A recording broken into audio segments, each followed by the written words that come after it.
সৈকত ধীরে ধীরে রূপাকে বিছানার দিকে এগিয়ে নিয়ে যাচ্ছে। এখন কি করবে সে? কিভাবে লোকটার হাত থেকে নিজেকে রক্ষা করবে রূপা? কাল বাবা যখন জানতে পারবেন তার মেয়ে কারোর সাথে রাত কাটিয়েছে, তখন কি বাবা তাকে অবিশ্বাস করবেন? সব দোষ কি বাবা তার উপরেই চাপিয়ে দিবেন? অবশ্য তাকে বিশ্বাস না করারই কথা। এই নিঃসৃত পৃথিবীতে মেয়েদের যে কোনো মূল্য নেই। তারা যা বলে সেটাই মিথ্যা। আর যদি একটা ছেলে বলে তাহলে সেটা সত্য। রূপার এই পৃথিবীতে আর বাঁচতে ইচ্ছে করে না। আচ্ছা, সবার মতো কি দীপও তাকে অবিশ্বাস করবে?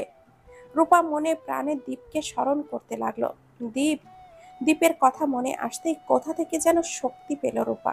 সৈকতকে সজোরে একটা ধাক্কা দিল সে। বেশ খানিকটা দূরে গিয়েই ছিটকে পড়ল সৈকত। কিন্তু কিছুই হলো না ওর। আবারও সে তার দিকে হামলে পড়তে চাইল।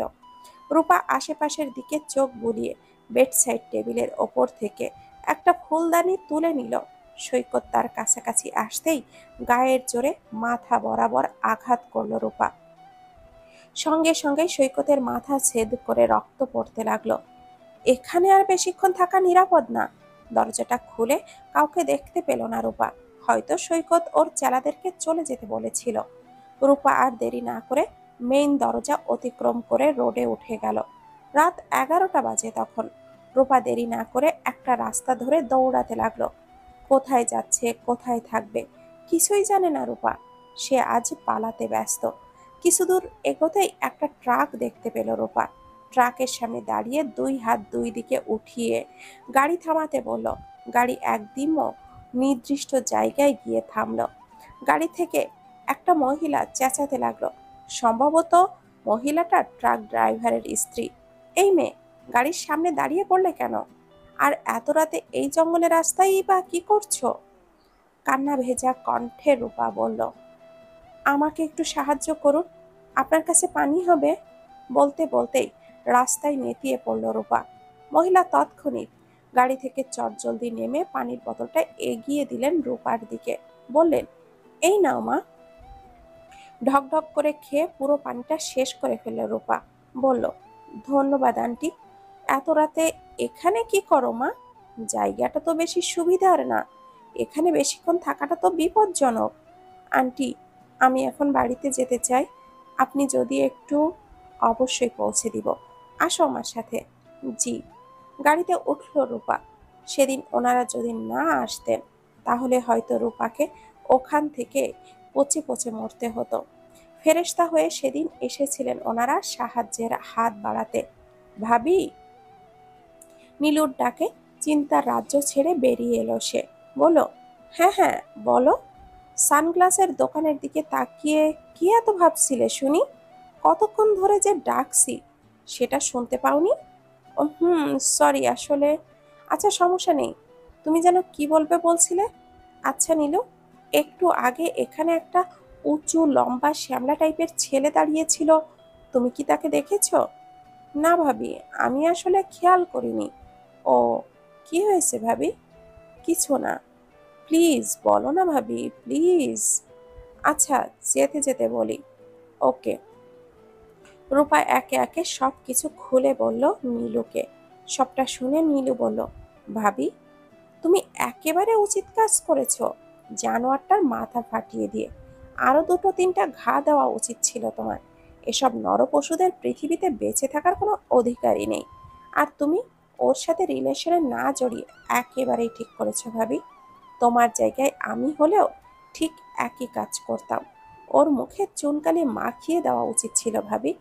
কখনো কোনো মেয়ের সাথে অসভ্যতা করতে গেলে একবার হলেও ভেবে দেখতো সে। রাতের খাবার শেষ করে থালা বাসন পরিষ্কার করে ঘরে ঢুকলো রূপা। গিয়ে দেখতে পেল ধ্রুব অন্য পাশে ফিরে ফোন টিপছে। কোনো রকম মেঝেতে বিছানা পাতল সে। শরীরটা আজ তেমন একটা ভালো না। কমপক্ষে আজ 4-5 বার বমি করেছে সে। খুবই দুর্বল লাগছে শরীরটা। এখন একটু বিশ্রামের প্রয়োজন। রূপা মেঝেতে শুতে যাবে এমন সময় ধ্রুব বলে উঠল, এখন ঠিক আছে তো? আচমকা ধ্রুবের প্রশ্নে চমকে গেল রূপা। ধীর গলায় বলল, জি। ঔষধ খেয়েছো তো? জি না। কেন, ঔষধ না খেলে কি চলবে? যাও, এক্ষুনি খেয়ে আসো। আমি এখন সুস্থ আছি, আপাতত ঔষধ খাওয়ার কোনো দরকার নেই। চুপ, যা বলেছি তাই করো। রূপা নিশ্চুপ। কি বললাম কানে যায়নি? যাও বলছি। ধ্রুবের ধমকে ভয়ে চটজলদি বসা থেকে উঠে ঔষধ খেয়ে নিল রূপা। শোবার জন্য বিছানায় যেতেই ধ্রুব বলল, থাক, আজ আর নিচে শুতে হবে না, খাটে এসে শুয়ে পড়ো। রূপা অবাক হলো, বলল, মানে? আমি? এত ন্যাকামি করার কি আছে? তুমি অসুস্থ বলেই শুতে বলেছি, দ্যাটস ইট। রূপা নিচু স্বরে বলল, আমি এখানেই তো ঠিক আছি। একটা কথা কতবার বলতে হয় তোমাকে?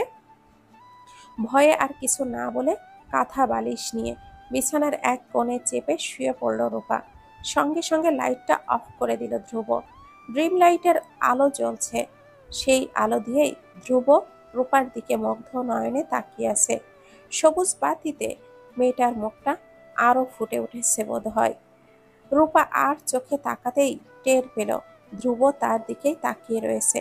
অস্থিরতা বেড়ে গেল তার। রূপা একটু নড়ে উঠতেই ধ্রুব অপ্রস্তুতভাবে চোখটা সরিয়ে নিল। ব্যাপারটাকে স্বাভাবিক করার জন্য বলল, কাল আসলে কি? এটা নিয়ে তুমি কি খুব কনফিউজড, রাইট? মাথা নাড়ালো রূপা। ধ্রুব বলল, নীলু সবাইকে নিষেধ করে দিয়েছে তোমাকে কিছু যেন না বলতে। রূপা নিশ্চুপ। ওর কথা হলো কাল বৌভাত, আর এটা তুমি কিভাবে ভুললে? অবাক হলো রূপা, বলল, কাল বৌভাত? ইয়েস, সরি, আসলে আমি ভুলে গিয়েছিলাম। সমস্যা নেই। আচ্ছা, তুমি এখন রেস্ট নাও, ঘুমাও। Good night. প্রতি উত্তরে মাথা ঝাঁকালো রূপা। ধ্রুবের এমন স্বাভাবিক আচরণগুলো কেন জানি হজম করতে পারছে না সে। এই তো 1 মাস ধ্রুবের অস্বাভাবিকতা নজরে এসেছে তার। আগে যেমন তাকে বিনা কারণে মারধর করত, গালিগালাজ করত, এখন তা একদমই করে না ধ্রুব। বরাবরই তার সাথে ভালোভাবে কথা বলে সে। আজ যেমন তার বিছানায় শুতে বলেছে রূপাকে। এটা কিভাবে সম্ভব? ধ্রুবের এমন স্বাভাবিক হবার কারণ কি? কাল ভাইয়া ভাবির বৌভাত, বুঝেছ? প্রায় কাল সবাই আসবে, তুমিও প্লিজ এসো। কিভাবে আসি বলো? আমি তো এখন ঢাকার বাইরে। তো কি হয়েছে? রাজশাহী থেকে ঢাকায় আসতে টাইম লাগে না তেমন। তুমি ভোরের দিকে রওনা দিও, বুঝলে? 10টার ভেতরে তো মাস্ট পৌঁছে যাবে। তা হয় না নীলু, এখানে আমার বাবা মা আছে, তাদেরকে রেখে আমি কিভাবে ঢাকায় যাই বলো? আর তুমি তো জানো আমার বাবার অবস্থা কতটা ক্রিটিক্যাল। বাবা ঠিকমতো ঔষধও খায় না। ডক্টর বলেছেন ঠিকমতো ঔষধ না খেলে বাবার সুস্থ হবার পসিবিলিটি খুবই কম। এর মধ্যে নতুন ঔষধের নামও লিখে দিয়েছেন। টাকার অভাবে সেগুলো কিনতেও পারছি না। এখন যে কি করব আমি বুঝতেও পারছি না। তুমি চিন্তা করো না শরৎ, টাকার ব্যবস্থা আমি করে দেব। তুমি শুধু আঙ্কেলের পাশেই থাকো। ওনাকে যেভাবেই হোক সুস্থ করতেই হবে তোমাকে। তোমাকে যে কি বলে ধন্যবাদ দিব আমি, আমার কোনো ভাষা নেই বলার মতো। তুমি অলওয়েজই আমাকে নানাভাবে হেল্প করছো। আমি খুবই কৃতজ্ঞ তোমার উপরে। আমি কথা দিচ্ছি অফিস থেকে টাকা পেলেই তোমাকে দিয়ে দিব। সেসব পরে দেখা যাবে। আগে বলো, আন্টি কেমন আছেন? আলহামদুলিল্লাহ, মোটামুটি ভালোই আছেন। মোটামুটি বলতে, মা কিছুদিন আগেই অসুস্থ হয়ে পড়েছিল, প্রেশার লো হয়ে গিয়েছিল বলে। আর আমার চাচা মাকে হসপিটালে ভর্তি করে দিয়েছিলেন। তখন আমি ঢাকায় ছিলাম। চাচা ফোন করে সবটা জানালে ছুটে রাজশাহীতে চলে যাই। পরে ডক্টরের সাথে জানতে পারি মায়ের বড় ধরনের রোগ হয়েছে, এক্ষুনি চিকিৎসা না করালে হাল বেহাল হয়ে যেতে পারে। তখন আমি কি করব কিছুই বুঝতে পারছিলাম না। সেদিন টাকাও হাতে ছিল না আমার। টাকার চিন্তায় পাগল হয়ে গিয়েছিলাম একেবারে। এরপরই তো তোমার থেকে টাকা চেয়ে নিয়েছিলাম। সত্যি, তুমি যতটা না আমাকে হেল্প করেছো ততটা অন্য কেউ কারোর জন্য করে কিনা সন্দেহ। হয়েছে হয়েছে, এত গুণগান করতে হবে না। আমি যা করেছি আমার ভালোবাসার মানুষটির জন্য করেছি, বুঝেছো? Hmm, I love you love bird, and I am sorry. Sorry কেন বলছো? তোমার ভাইয়ার বউ ভাতে যেতে পারছি না বলে। সমস্যা নেই, আগে আঙ্কেল আন্টি, তারপর অন্য কিছু। থ্যাংক ইউ বেবি, অনেক মিস করছি তোমাকে। আমিও। সকালবেলা রূপা ঘুম থেকে উঠতেই মনে হলো কেউ তাকে মোটা জাতীয় দড়ি দিয়ে বেঁধে রেখেছে। আর মোড়া ভেঙে চোখ মেলে তাকাতেই নিজেকে কারোর বাহুডোরে আবিষ্কার করলো সে। ওঠার চেষ্টা করলেও উঠতে পারল না রূপা। ঘুমের রেশ কাটতেই দেখতে পেল ধ্রুব তাকে নিজের বুকের সাথে আষ্টে পৃষ্ঠে করে জড়িয়ে ধরে রেখেছে। রূপা এবারও চেষ্টা করলো উঠবার জন্য, কিন্তু বরাবরই এবারও উঠতে পারল না সে। বুঝতে পারল ধ্রুব তার এক পা রূপার গায়ের ওপরে আয়েশ করে রেখে দিয়েছে। এখন কয়টা বাজে? ঘড়িতে দৃষ্টি নিক্ষেপ করলো রূপা। 6:30 বাজে। তার মানে নামাজের ওয়াক্ত চলে গিয়েছে। মুখটা ফ্যাকাশে হয়ে গেল রূপার। এমনটা কখনোই হয়নি যে সে দেরি করে উঠেছে, নামাজ কাজা করেছে। আজ কেন জানি ঘুমের রাজ্যে তলিয়ে গিয়েছিল সে। শোয়া থেকে আবারও উঠতে চাইল রূপা, কিন্তু এবারও উঠতে পারল না সে। এভাবে আর কতক্ষণই বা থাকবে সে? ওই দিকটায় যে দেরি হয়ে যাচ্ছে। রূপা ফিসফিসানির সুরে ধ্রুবের কানের কাছে মুখ নিয়ে বলল, এই যে শুনছেন? ধ্রুব একটু নড়ে চড়ে উঠল। আরো গাঢ়ভাবে রূপাকে জড়িয়ে ধরল সে। রূপা এবার মুশকিলে পড়ে গেল। ধ্রুব এমনভাবে তাকে আঁকড়ে ধরেছে যে আর কিছুক্ষণ এভাবে থাকলে মরে যাবে সে। রূপা আবারও বলল, শুনতে পাচ্ছেন? এই যে আমি বলছি, উফ, ঘুমাতে দাও তো। বলেই আবারও রূপাকে জড়িয়ে ধরল সে। রূপা চিন্তায় পড়ে গেল, এখান থেকে সে উঠবে কিভাবে? ধ্রুব যে তাকে ছাড়তেই চাইছে না। তাহলে এখন? রূপা বুদ্ধি করে তার চুলগুলো দিয়ে ধ্রুবের মুখের উপরে সুড়সুড়ি দিতে লাগলো আর চেঁচিয়ে বলতে লাগলো, উঠুন। ধড়মড়িয়ে ধ্রুব শোয়া থেকে উঠে বলল, হোয়াট দ্য হেল? রূপা মাথা নিচু করে বলল, সরি, এটা ছাড়া আপনাকে ঘুম থেকে ওঠাবার জন্য আমার কাছে আর কোনো উপায় ছিল না, তাই বলে এভাবে। সরি। ওকে, প্রবলেম নাই। তুমি এখন সুস্থ আছো তো? জি, গুড। এখন তাড়াতাড়ি উঠে ফ্রেশ হয়ে নাও। হুম। বৌভাতের উপলক্ষে রূপা আজ নীল রঙের জামদানি শাড়ি পরেছে। চুলগুলো সুন্দর করে ঝোলানো খোপা করেছে। কানের ছোট্ট দুটো সাদা পাথরের ঝকঝকে দোল। ডান হাতে 7-8টা নীল পাথরের চুড়ি আর বাঁ হাতে ব্রেসলেট সিস্টেমের একটা দামি ঘড়ি। আর তার সাজসজ্জা কেবলই চোখে গাঢ় আকারের কাজল আর ঠোঁটে হালকা গোলাপি রঙের লিপস্টিক। বেশ মানায়। সেখানে নতুনভাবে অধরার রজনীর প্রয়োজন না হলেও চলবে। ধ্রুব দূর থেকে দাঁড়িয়ে আয়নার ভেতর দিয়ে রূপার এই নতুনত্ব রূপ দেখছে। যেন আপাদমস্তক মানুষটাই একটা নতুন বউ।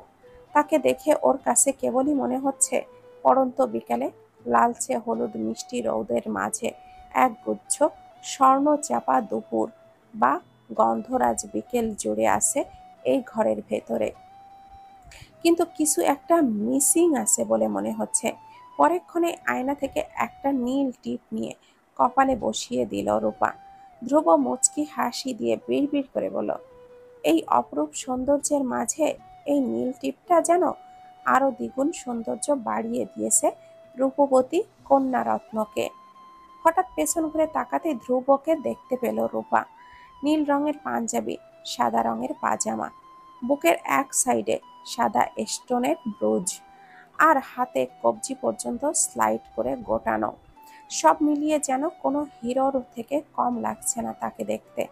কত সময় ধরে একে অপরের দিকে মুগ্ধ নয়নে তাকিয়ে রয়েছে দুজনে। নীলুর আগমনে দুজনের ঘোর ভেঙে যায়। ভাবি, আমার একটু সেফটি পিনটা একটু লাগিয়ে দাও তো। বলতে বলতেই দুজনের দিকে কিছুক্ষণ চেয়ে নীলু বলে উঠল, বাবা, নীল রঙে যে দেখছি দুনিয়াটা গাঢ় রঙিন হয়ে উঠেছে। আহা, দুজনকে সেই লাগছে সেই। বলেই আবারও দুজনের দিকে তাকিয়ে নীলু বলল, ভাবি, তোমাকে কেমন দেখাচ্ছে জানো? একদম নীল পরীদের মতো। কোনো অপ্সরীয় হার মানবে তোমার এই সৌন্দর্যের কাছে। আর আমার প্রাণপ্রিয় ভাইয়ের তোকে এই মুহূর্তে কেমন দেখাচ্ছে জানিস? একদম নীল তিমি মাছের মতো। বলেই ঘর কাঁপিয়ে হেসে দিল নীল। ধ্রুব বলল, চড়িয়ে তোর সব দাঁত একেবারে ফেলে দিব, বদমাস কোথাকার। ওকে ওকে, সরি। তোকেও। কি পরীদের থেকে কম সুন্দর লাগছে নাকি? বলেই আবারও হেসে দিল নীল। রূপাও না পেরে হেসে দিল। ধ্রুব রাগে কসলাতে কসলাতে বলল, তোদের দুজনকে পরে দেখে নেব আমি। বলেই ধ্রুব হন হন পায়ে চলে গেল। রূপা নীলু যেন এবার হাসির রাজ্য খুলে বসল। বাড়িতে আজ মেহমানে ভরপুর। সবাই যেন বউকে দেখাবার জন্য কাতর হয়ে উঠেছে। খাওয়া দাওয়া চুকিয়ে সবাই প্রথমে রূপাকে দেখতে ব্যস্ত। রূপা বরাবরই মোমের পুতুলের মতো বসে রয়েছে। অস্বস্তি লাগছে খুব। শরীরটাও জ্বলে উঠছে। বমি যেন উবে আসতে চাইছে। এভাবে সে আর বেশিক্ষণ বসে থাকলে কেলেঙ্কারির আর সীমা থাকবে না। রূপার বমির প্রবণতা আরো বাড়তে আরম্ভ করলো। এখানে আর এক সেকেন্ডও বসে থাকা তার কাছে দুষ্কর। রূপা এদিকে ওদিকে তাকিয়ে দাঁড়িয়ে পড়ল। ঘরের দিকে পা বাড়াতে যাবে এমন সময় ফারজানা বলে উঠল, কোথায় যাচ্ছিস? মা, আমি একটু রুমে যাচ্ছি, শাড়ির পিনটা খুলে গিয়েছে। আচ্ছা, তাড়াতাড়ি আসিস কিন্তু। জি। রূপা চলে গেল। ঘরে ঢোকা মাত্রই সে প্রথমে বাথরুমে গেল। গড়গড় করে বমি করলো। কোনো রকমে হাত মুখ ধুয়ে আবারও বসার ঘরের দিকে পা বাড়াতেই একটা চেনা পরিচিত ছেলের দিকে চোখ গেল তার। ছেলেটাকে দেখার চেষ্টা করলেও স্পষ্টভাবে দেখতে পেল না সে। রূপা আর সেই দিকে ভ্রুক্ষেপ করল না। সিঁড়ি বেয়ে কোনো রকম রেলিং ধরেই নিচে নেমে গেল। শরীরটা খুব দুর্বল লাগছে তার। রূপা চুপচাপ বসে রয়েছে। আর পাশেই বসেছে ধ্রুব। একে একে সবাই তাদেরকে কিছু না কিছু বলেই যাচ্ছে। একজন বলছে পারফেক্ট কাপল, আরেকজন বলেছে ধ্রুব ভাবি কিন্তু সেই পেয়েছিস। কেউ কেউ ফারজানাকে ডেকে বলছেন, বৌমা কিন্তু তুমি একটা পেয়েছো বলতে গেলে, একদম লক্ষ্মী মেয়ে। ফারজানা উত্তরে বলেছেন, হ্যাঁ, তা যা বলেছ, সত্যি আমার একটা লক্ষ্মী মেয়ে পেয়েছি। এই যুগে এমন মেয়ে ভাগ্যে কজন পায় বলতো? বলেই মুচকি হেসে দিলেন। ফারজানা রূপাকে ডেকে বলেন, এদিকে আয় মা। রূপা উঠে ফারজানার কাছে চলে গেল। বলল, মা ডেকেছিলেন? ফারজানা একটা মহিলাকে ইশারা করে বলেন, হুম, ইনি হচ্ছেন তোর খালাম্মা, মানে আমার ছোট বোন মনোয়ারা। আসসালামু আলাইকুম খালাম্মা, কেমন আছেন? ওয়ালাইকুম আসসালাম। এই তো মা, ভালো। তুমি কেমন আছো? জি, ভালো। কিছুক্ষণ ওরা কথোপকথন চালিয়ে গেল। এরপর মনোয়ারা বেগমের ফোনটা বেজে উঠতেই চলে গেলেন। ফারজানা বেগমও অন্য কাজে চলে গেলেন। থেকে গেল রূপা। সেও স্টেজের দিকে এগোতেই চোখ দুটো বড় বড় হয়ে গেল তার। পুরো শরীর থরথর করে কাঁপতে লাগলো। সামনের দিকে এগোতে চাইলে আর পারল না সে। বরফের মতো জমে গেল। রূপা অস্পষ্ট স্বরে বলে উঠল, সৈকত। রূপার দিকে কিছুক্ষণ তাকিয়ে ভুরু কুঁচকালো সৈকত। তার সামনাসামনি দাঁড়িয়ে বলল, কেমন আছেন ম্যাডাম? চিনতে পারেননি মনে হচ্ছে। চুপি চুপি বিয়ে শাদী তো করে নিয়েছেন ভালোই, একটু দাওয়াতও তো করলেন না যে। রূপা কিছু বলছে না। থরথর করে তার হাত পা কাঁপছে। সৈকত বলল, আরে এমন ভাবে কাঁপছেন কেন? আমি বাঘ নাকি ভাল্লুক যে ভয় পাচ্ছেন? রূপা নিশ্চুপ দাঁড়িয়ে আছে। সেদিন তো আপনার আচমকা আমার মাথায় আঘাত করার সময় হাত পা একটুও কাঁপেনি, তবে আজ কেন কাঁপছে? ও আচ্ছা, আমাকে দেখে ভয় টয় পেয়ে গেলেন নাকি আপনি? আশেপাশের দিকে তাকালো রূপা। এরপর নিজেকে শক্ত করলো সে। ধীর গলায় বলল, আপনি এখানে কেন এসেছেন? তোমাকে দেখতে খুব মন চাইছিল আমার, তাই থাকতে না পেরেই তোমার কাছে ছুটে এলাম। আপনি কিভাবে জানলেন যে আমি এই বাড়িতেই আছি? তোমার প্রতি আমার যে মনের টানটা আছে না, যাকে এক কথায় বলা যায় ভালোবাসার টান, সেই ভালোবাসার টানেই তো তোমার কাছে ছুটে এসেছি। কথা আর পেঁচাবেন না বলে দিলাম। কথা আবার কখন পেঁচালাম? তবে আর যাই বলো, আজ কিন্তু তোমাকে অসম্ভব সুন্দর লাগছে। ইস, সেদিন যদি তুমি পালিয়ে না যেতে তাহলে আজ। তবে তুমি চাইলে এখনো চান্স আছে। তোমার হাজবেন্ডকে যদি ডিভোর্সটা দিয়ে দিতে পারো, তাহলেই আমাদের পথ একেবারেই ক্লিয়ার। বলেই দাঁত বের করে হেসে দিল সৈকত। রূপা দাঁতে দাঁত চেপে বলে উঠল, দেখুন আপনি। রূপার কথা শেষ হবার আগেই ধ্রুবের আগমন ঘটল। বলল, কিরে সৈকত, কখন এলি? এই তো দোস্ত, একটু আগেই আসলাম। দেখা করলি না কেন? আমি তোর জন্য সে কখন থেকে অপেক্ষা করছি। ওই একটু ভাবির সাথে পরিচিত হচ্ছিলাম। বউ কিন্তু তুই একটা পেয়েছিস বলতে হবে। ধ্রুব রূপার দিকে এক ছোঁয়া তাকিয়ে বলল, হুম, তা যা বলেছিস। ধ্রুবের কথাটা শুনে সৈকত রূপা দুজনেই যেন চমকে গেল। ধ্রুব তড়িঘড়ি হয়ে বলল, চল চল, মা তোর সাথে দেখা করবে। বলেই সৈকতের এক হাত ধরে টেনে থরথর পায়ে চলে গেল ধ্রুব। রূপা হা হয়ে তাদের যাত্রা পথের দিকে কিছুক্ষণ তাকিয়ে রইল। কিছুতেই সে দুয়ে দুয়ে চার মেলাতে পারছে না। ধ্রুবের সাথে সৈকতের কি সম্পর্ক? কবে থেকে তারা একে অপরকে চেনে? পরেক্ষণেই রূপার কাছে কিছুটা পরিষ্কার হয়ে গেল। ধ্রুব সৈকতের কথাই বলে দিচ্ছিল তারা একে অপরকে খুব ঘনিষ্ঠভাবেই চেনে। এক কথায় বলা যায় তারা একে অপরের বন্ধু। সৈকত ধ্রুবের থেকে নিজের হাতটা ছাড়িয়ে নিল, ওকে থামিয়ে দিয়ে বলল, এটা কি হলো ধ্রুব? কোনটা? তুই বুঝতে পারছিস না? হুম, তার মানে তুই রূপাকে সত্যি সত্যি? সি ধ্রুব, সি। আমার এটা ভাবতেও ঘৃণা লাগছে যে তোর ছোট ভাই এবং তোর বাবাকে মেরে ফেলার পরেও তুই জেনে শুনে সেই মেয়েটাকেই। তুই ভুল ভাবছিস। আমি কি ভুল ভাবছি? আমি বল, কি ভুল ভাবছি? বরং বল, তুই ভুল ভেবে ভুল পথে চলে যাচ্ছিস। তোকে এতবার বোঝানোর পরেও তুই শেষমেশ ওই মেয়েটার প্রেমেই হাবুডুবু খাচ্ছিস। এত সহজে সবকিছু ভুলে গেলি তুই? ওই মেয়েটা আমার নিজের চোখের সামনে তোর বাবা ভাইকে অ্যাক্সিডেন্ট করিয়েছে। এরপরও তুই কি করব বল? আমি যে আর পারছি না, সত্যি আর পারছি না।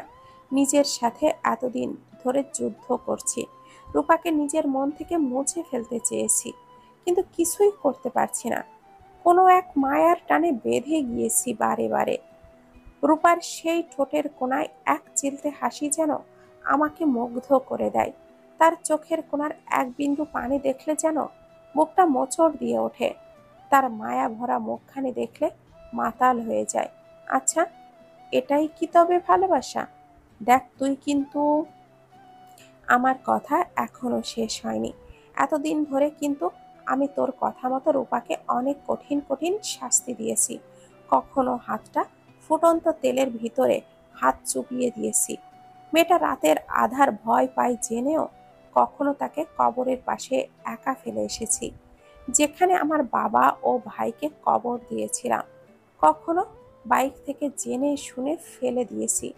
এই গোটা 7 মাসে ওকে কম শাস্তি দেইনি আমি।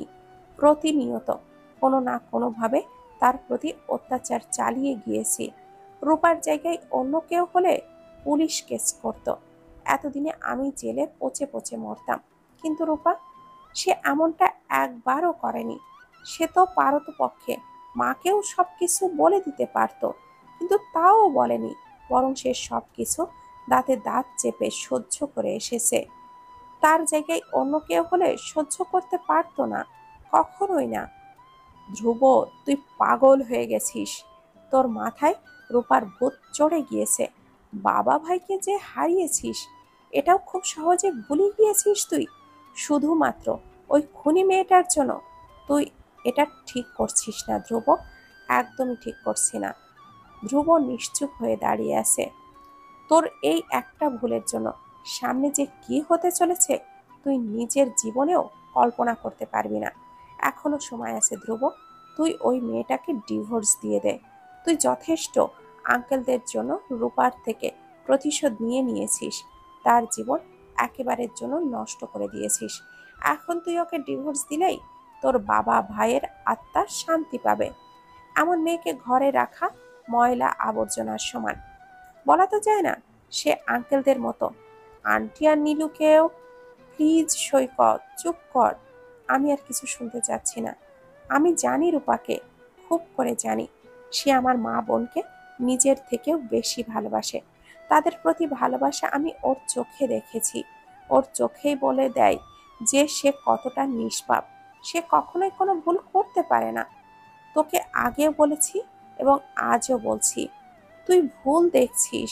রূপা আমার বাবা ভাইকে মারেনি, মেরেছে অন্য কেউ। যে মেরেছে তাকে তো আমি খুঁজে বের করবই। তার যে এমন হাল করব সে কখনোই তা কল্পনাও করতে পারবে না। এক সেকেন্ড, তুই আসলে কি বলতে চাইছিস ধ্রুব? আমি তোকে মিথ্যা বলেছি? আমার কথা তোর বিশ্বাস হয় না? আমি নিজের চোখে ওই মেয়েটাকে ট্রাকে দেখেছি, যে ট্রাকের সাথে ধাক্কা লেগে তোর মা বাবা ভাই মারা যায়। এরপর তুই আমাকে বিশ্বাস করছিস না কিভাবে? তুই না আমাকে ভাই মানিস? তাহলে আজ তুই ভুল ভাবছিস সৈকত। আমার কথাটাই একটু থাক, আমি আর কিছুই শুনতে চাচ্ছি না। তুই অনেক বলেছিস, আর না। আমাকে তো আজ ওই মেয়েটার জন্য আজ আমাকে অবিশ্বাস করছিস তো তুই? এইটা আমি কখনো ভুলবো না, বুঝতে পেরেছিস? তুই আমাকে ভুল বুঝছিস। আমার কথাটা তো একবার। ধ্রুবের কথা শেষ হবার আগেই থপথপ পায়ে সেখান থেকে চলে গেল সৈকত। তার যাত্রা পথের দিকে কিছুক্ষণ তাকিয়ে স্টেজের দিকে পা বাড়ালো ধ্রুব। সারাদিনের ছোটাছুটির ক্লান্তি শেষে বিশ্রামের জন্য শরীরটা বিছানায় মেলে দিল নীল। আজ সে এতটাই ব্যস্ত ছিল যে শরতের কাছে সারাদিন একটা বারও কল দেয়নি। শরৎ অবশ্য দিয়েছিল, কিন্তু আশেপাশে মানুষ থাকার কারণে সে রিসিভ করতে পারেনি। নীলু আর কোনো কিছু না ভেবে কল দিল শরতের নাম্বারে। সঙ্গে সঙ্গেই কলটা রিসিভ করলো শরৎ। বলল, বেবি, আজ সারাদিন কোথায় ছিলে? কতবার ফোন দিয়েছি জানো? সরি, তোমাকে বলেছিলাম না আমার ভাইয়া ভাবির বউ ভাত, এই জন্যই তো ফোনটা ধরতে পারিনি। আর আশেপাশে মানুষ তো ছিলই, আর সাথে ফ্রেন্ডস।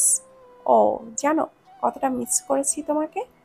তোমার জাস্ট একটা ফোন কলের জন্য সারাটা দিন অপেক্ষা করেছি।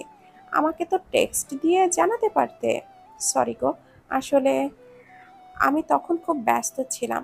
মেহমানদের আপ্যায়ন থেকে শুরু করে সবকিছু আমাকেই করতে হয়েছে। ভাগ্যিস সাথে ফ্রেন্ডসরা ছিল, না হলে নির্ঘাত আমাকে আজ খুঁজে পাওয়া যেত না।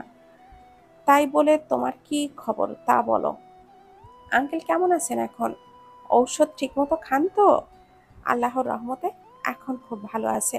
হ্যাঁ, ঔষধপাতি এখন বাবা ঠিকমতোই খায়। তোমার কথা মা বাবাকে বলেছিলাম, খুব করে তারা তোমাকে দেখতে চেয়েছে। বলেছে রাজশাহীতে গেলে এবার যেদিন তোমাদের সাথে দেখা করতে যাব সেই সময় তোমাকে সাথে যেন নিয়ে যেতে পারি। এবং এটাও বলেছে তোমাকে যেন একেবারে বিয়ে করেই রাজশাহীতে নিয়ে যায়। বিয়ে শব্দটা শুনে লজ্জায় কুঁকড়ে গেল নীল।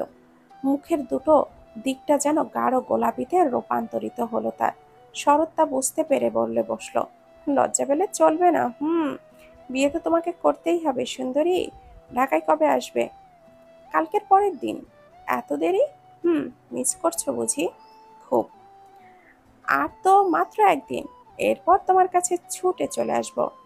Common dialogue. বিশ্বাস হচ্ছে না তোমার? হুম, না। তাহলে কিন্তু বোঝো। কি বুঝবো? কিছু না। এখন বারান্দায় আসো। কেন? আসবে তো আগে। ওকে, আসছি। নীলু শোয়া থেকে উঠে বারান্দায় গিয়ে দাঁড়ালো। আজ পূর্ণিমার রাত।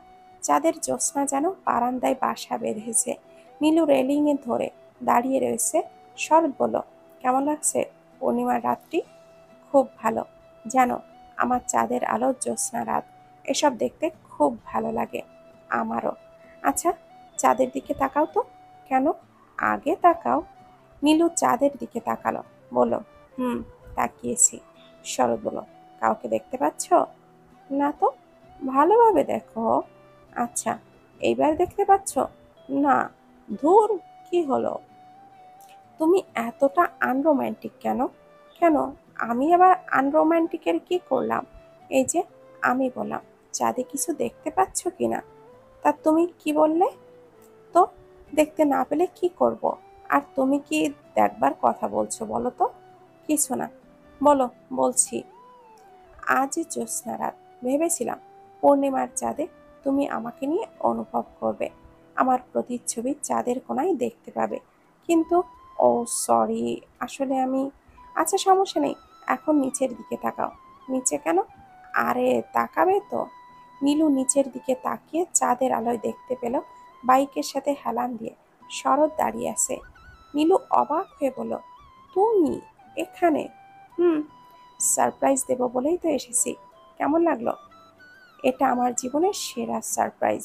কখন এলে? তুমিও না রাজশাহীতে ছিলে?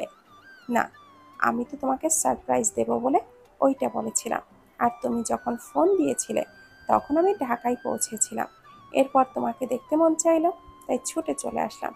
বাব্বা, এত ভালোবাসো আমাকে? সন্দেহ আছে নাকি? Hmm, love you, love you too baby. Dhruba এক ধ্যানে রূপার ঘুমন্ত মায়াবী মুখখানির দিকে তাকিয়ে আছে। এই নিষ্পাপ মুখের দিকে তাকালে তার সকল ক্লান্তি যেন সুমন্তর হয়ে যায়। রূপার একটা হাত নিজের হাতের সঙ্গে আবদ্ধ করলো ধ্রুব। তারপর ভেজালো কণ্ঠে বলতে লাগলো, ভালোবাসা মানে কি আমি কখনো বুঝতাম না, কখনো বোঝার চেষ্টাও করিনি। ভেবেছি ভালোবাসা বলতে পৃথিবীতে কিছুই নেই, এই জন্য কখনো কোনো মেয়ের দিকে চোখ তুলেও তাকায়নি। মা সবসময় আমাকে প্রেম ভালোবাসা নিয়ে এটা সেটা বলতেন, কিন্তু আমি কখনো এগুলো কানেই নেইনি। এসবের সময় কোথায়? আমার সবসময় লক্ষ্য ছিল বাবার বিজনেসটাকে অনেক উঁচু স্থানে নিয়ে যাবার, কিন্তু বাবা এটাতে সম্মতি দেননি। তার ইচ্ছে ছিল আমাকে অনেক বড় শিক্ষক বানানোর, কিন্তু বরাবরই আমার শিক্ষক হবার ইচ্ছে একদমই ছিল না। আমার মাথায় বিজনেসের ভূত চড়ে গিয়েছিল। এটা দেখে বাবা আমাকে বিজনেসেই ঢোকালেন। এরপর আস্তে আস্তে আমি বিজনেসের দিকে কনসেন্ট্রেট করতে লাগলাম। বিজনেসটাই যেন আমার সব হয়ে গেল। আগে পিছে সব কিছুই দেখতাম না। এদিকে মায়ের একটাই কথা, আমি বিয়ে করব কবে? বাড়ির বড় ছেলে, বিয়ে না করলে হয় নাকি?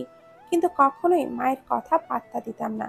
বিয়ে শব্দটাই শুনলেই যেন গায়ে কাঁটা দিয়ে উঠত। আমার জীবনে যে মা কতটা মেয়েকে দেখিয়েছে আর আমি কতটা না রিজেক্ট করেছি তার কোনো হিসাব নেই। এটা নিয়ে অবশ্য খুব রাগারাগি করতেন। তার একটাই কথা ছিল, ধ্রুব, তুই বিয়ে করছিস না কেন? দিন দিন যে বয়স বাড়তেছে, এটা তোর চোখে বাজছে না? আর তুই বিয়ে না করলে তোর নিচে যারা, তারা তো বিয়ে করবে কিভাবে? শোন, এবার আর না করিস না। আমি একটা মেয়ে দেখেছি তোর জন্য, দেখতে শুনতে মাশাল্লাহ। এখন তুই হ্যাঁ বললেই হলো। এখনো তো একটু পুতাপুতির মুখ দেখার ইচ্ছা আছে নাকি? আমি মাকে শুধু উত্তরে বলেছিলাম, মা, তুমি তো জানোই আমি বিয়ে টিয়ে প্রেম ভালোবাসা এগুলো বিশ্বাস করি না। আমার কাছে এখন বিজনেসটাই আসল। বিয়ে টিয়ের ব্যাপারে পরেও ভাবা যাবে। এখন তুমি প্লিজ বিয়ের চ্যাপ্টারটা এখানেই ক্লোজ করো। মা তখন শুধু রাগে ফুঁসতেন, কিন্তু সেই দিকে আমার কোনো ভ্রুক্ষেপ ছিল না। সব কিছু ঠিকঠাকই চলছিল। এরপর আমাদের জীবনে এলো বড় স্তরের তুফান।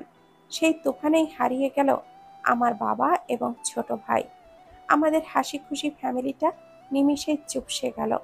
আগে যেমন টেবিলে একসাথে খেতে বসলে আনন্দের রোল পড়তো, এরপর থেকে আর পড়েনি।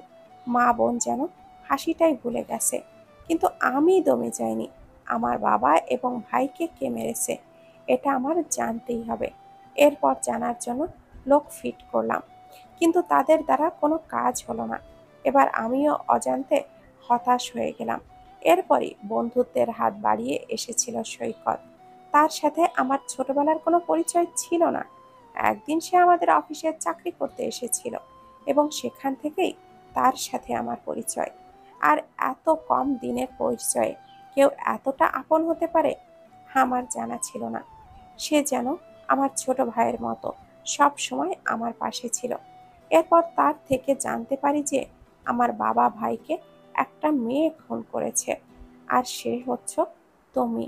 বিশ্বাস করো, সেদিন তোমার প্রতি আমার অনেক রাগ জন্মেছিল। কিভাবে তোমাকে শাস্তি দেব এটাই মাথায় ঘুরপাক খাচ্ছিল। একবার তো ভেবেই নিয়েছিলাম তোমাকে পুলিশে ধরিয়ে দিব, কিন্তু সৈকত বারণ দিয়েছিল। এরপর আমি ভাবতে লাগলাম তোমাকে কিভাবে শাস্তি দেওয়া যায়। পরে আমার বিয়ের কথা মনে পড়লো। মা সবসময় নীলুকে বলতো বিয়ের পরে নাকি মেয়েদের স্বামীর কথা মতো চলতে হয়, তারা যা বলবে সেটাই করতে হয়, তাদের ওপরে কথা বলতে হয় না। আর আমি এটাই চেয়েছিলাম। তুমি আমার কথা মতো চলবে, যা বলবো তাই করবে। সৈকত অবশ্য বিয়ে করতে বাধা দিয়েছিল, কিন্তু আমিও না ছোড়বান্দা। বিয়ে তো আমি করবই, এমন একটা পরিকল্পনা ছিল।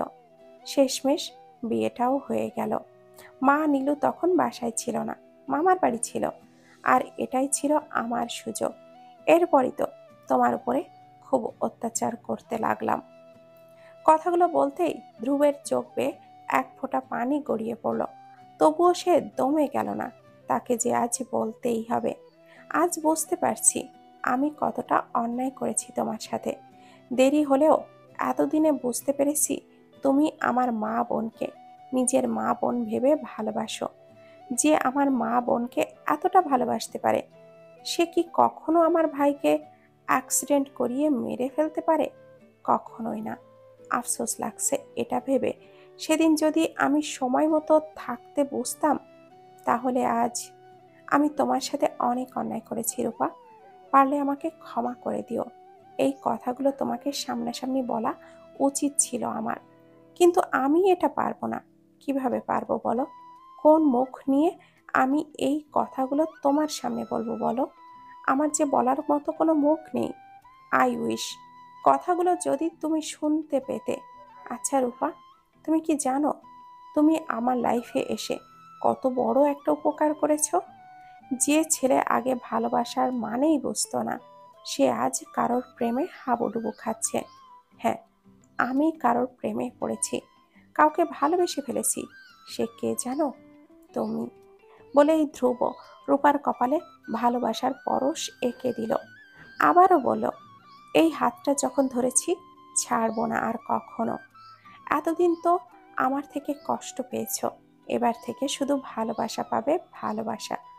বলেই ধ্রুব রূপাকে আঁকড়ে ধরে শুয়ে পড়ল। অপরদিকে রূপার চোখটা অজান্তেই ভিজে উঠল। বিছানায় ঘাপটি মেরে আধ শোয়া হয়ে শুয়েছিল রূপা। আজও বমি করে ফ্লোর ভাসিয়ে দিয়েছে সে। না পেরে ধ্রুব তাকে ডক্টরের কাছে নিয়ে গিয়েছিল। কিছু টেস্ট করতে হয়েছে রূপার। ডক্টর জানিয়েছেন রিপোর্টটা কালই হাতে পেয়ে যাবে তারা। এখন কেমন লাগছে? হুম, ভালো। ফল খাবে? এনে দেব?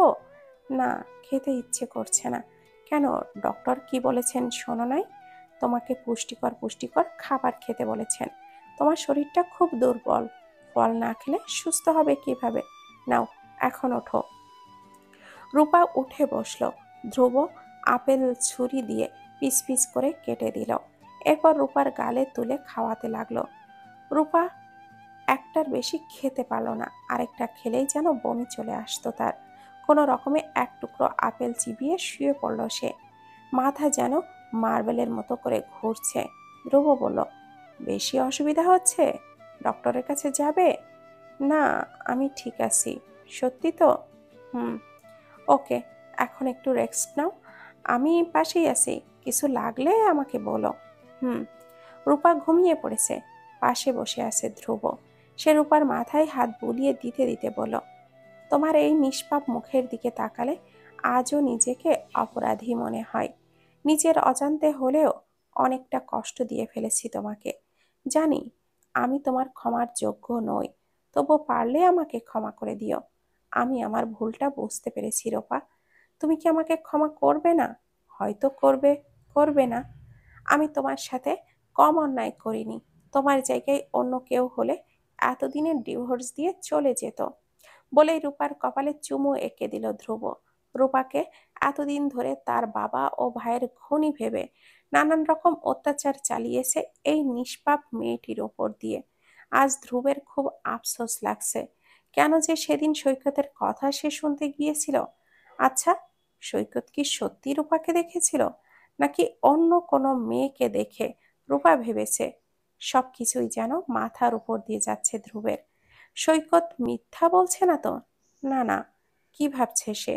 সৈকত তাকে কখনো মিথ্যা বলতেই পারে না। ধ্রুবের মনে হচ্ছে এখানে কোনো ঘাপলা আছে, কিন্তু কি সেটাই এখন জানার অপেক্ষা। ধ্রুবের প্রথম কাজ রূপাকে সুস্থ করার, আর তারপর সুযোগ বুঝেই আসল খুনিকে বের করে ফেলবে সে। রেস্টুরেন্টের ঠিক ডান সাইডের দিকে দাঁড়িয়ে রয়েছে নীল। শরতের সাথে বেশ কিছুক্ষণ হয়েছে দেখা হয় না তার। আর একে অপরকে দেখাবার জন্য কাতর হয়ে উঠেছে দুজনে। একটা সেফটি জায়গায় দেখা করলে মন্দ হয় না, সে কথা মাথায় রেখেই এখানে এসেছে সে। কিন্তু এদিকে সময় পার হয়ে যাচ্ছে, তবু শরতের কোনো চিহ্নরূপ দেখা নেই এখানে। বিরক্তি হচ্ছে নীলর। এভাবে এখানে ষাঁড়ের মতো দাঁড়িয়ে থাকার কোনো মানেই হয় না। আশেপাশের লোকজনও কুনজরে তাকে দেখছে। ধ্যাত, আর কত সময় ধরে দাঁড়াতে হবে তাকে। নীলু একটা বিরক্তি নিয়েই সেখান থেকে চলে যাচ্ছিল, সঙ্গে সঙ্গে পেছন থেকে কেউ একজন তার হাতটা ধরে ফেলল। আতঙ্কিত হয়ে উঠল নীলু। আচমকা কে ধরে বসলো তার হাত? নীলু চোখ মুখ কঠিন করে ফেলল। পেছন ঘুরে ছেলেটাকে কিছু বলতে যাবে, তাৎক্ষণিক চোখের সামনে এক গোচ্ছা গোলাপ ফুল দেখতে পেল। নিমিষে ঠোঁটের কোণে হাসি ফুটে উঠল ওর। শরৎ এসেছে। ওর হাত থেকে মিষ্টি একটা হাসি দিয়ে ফুলগুলো নিয়ে নিল আর বলল, এখন আসার সময় হলো তোমার? Sorry baby. By the way, ফুলগুলো কেমন লেগেছে তোমার? খুব ভালো। ও শিট, তাহলে তো তোমার জন্য আরো ফুল আনা উচিত ছিল। আরে না না, আর লাগবে না। আচ্ছা, এখানে কি দাঁড়িয়ে দাঁড়িয়ে গল্প করে যাব? ও সরি, ভেতরে চলো। হুম। রেস্টুরেন্টের ভেতরে ঢুকতেই গিটারের শব্দ কানে এলো নীলুর। অবাক হয়ে বলল, গিটারের শব্দ ভেসে আসছে মনে হচ্ছে। নীলু রেস্টুরেন্টের ভেতরে ঢুকতেই ওপর থেকে হাজারো গোলাপ ফুল এবং লাল বেলুন পড়তে লাগলো ওপর থেকে। নীলু যেন বাকরুদ্ধ। শরৎ এক এক হাত ধরে দাঁড়িয়ে আছে সে। রুক্ষ ঠোঁটে যেন চাঁদের কিরণ ফুটেছে। নীলু শরতের দিকে তাকালো, ইশারা করে বলল, এসব কি? নীলুর চুলগুলো কানে গুজে দিল শরৎ। কানের কাছে মুখটা নিয়ে ফিস ফিস সুরে বলল, সারপ্রাইজটা কেমন লেগেছে? নীলু বিস্ময়নী চোখে তাকালো শরতের দিকে, বলল, সারপ্রাইজ?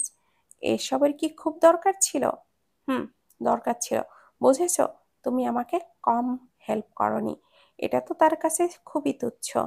দেখো, তুমি কিন্তু অলওয়েজই এইটা বলে বলে আমাকে পর করে দাও। This is not fair. Sharat হাসলো।